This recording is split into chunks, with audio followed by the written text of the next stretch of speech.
Hatramin'ny sian'aretina coronavirus dia nitobaka eny anivon'ny fiarahamonina ireny ARO-TAVA ireny, na eny an-dalambe izany na eny amin'ny tambazotra tserasera. Hita fa samy miezaka ny manaraka amin'ny fenitra ara-pahasalamana avokoa ny rehetra amin'ny fanamboarana azy ireny.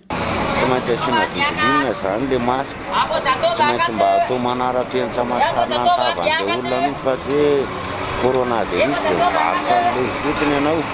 Fa mba atao manara-penitra ihany zany ilay pointy miorina izy misy vizilinina tsara matevina ao anatiny, ahafahan'ilay olona koa tsy sepotra fa fiarovana ilay izy fa tsy fampijaliana zany. Dia lamba zany mandeha parimaitrale any Ambodinsotra, lamba vaovao reny ihany ny alainy any amin'ny patron any Ambodinsotra. Izao mampiavaka an'ity ny lamba ny coton tsara dia tadiny tsy lastika fa tabaindina, tsy makarary sofina, dia ilay izy lavabala tsara, misy iainana tsara. Dia ny couleur koa tendance tian'ny olona daholo. Mampahatsiahy nefa Erika Andrenasolo, filohan'ny Olafitry mpitsabo eto Madagasikara, fa tokony arahina foana ny fenitra ara-pahasalamana mahakasika ny ARO-TAVA. Be dia be tokoa ireo mpivarotra masika zany, na eny amoron-dalana na fikambanana sy ny sisa zany mizara masika. Misy norma ihany izy ireny, misy norma endrehana zany na ny lamba fanaovana anazy, ny ateviny sy ny sisa, fa tsy dia resaka hoe ity mora dia ity nampiasaina.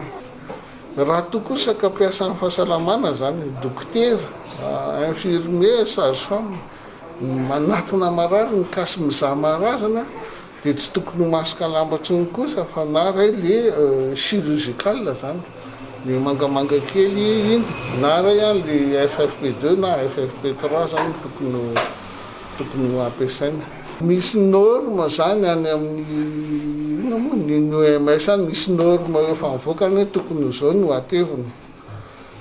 Ny lamba aloha karazana lamba amin'izao ny ivelany, izao ny anatiny, izao ny eo ampovoany. Raha toa ka mampiasa lamba kosa dia maro ny fenitra ara-pahasalamana napetraka, ka anisan'izany ny fenitra afinora, maro ny mpitsopitso ny voalazao. Ny ARO-TAVA dia tokony mahasarona ny vava sy ny orona ary ny saoka. Tsy tokony hisy lesoka ny ARO-TAVA, izany hoe misy rovotra na goka.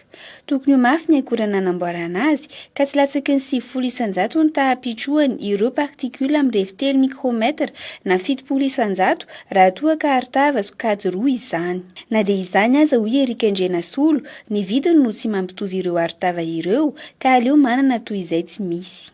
Na zany azy nefa aleo kosa dia keny resaka vidiny no tena mahasamihafa anazy zany, aleo misy toy izay tsisy. Zay aloha voalohany indrindra, na manify na aleo aloha misy farafaratsiny toy izay tsisy.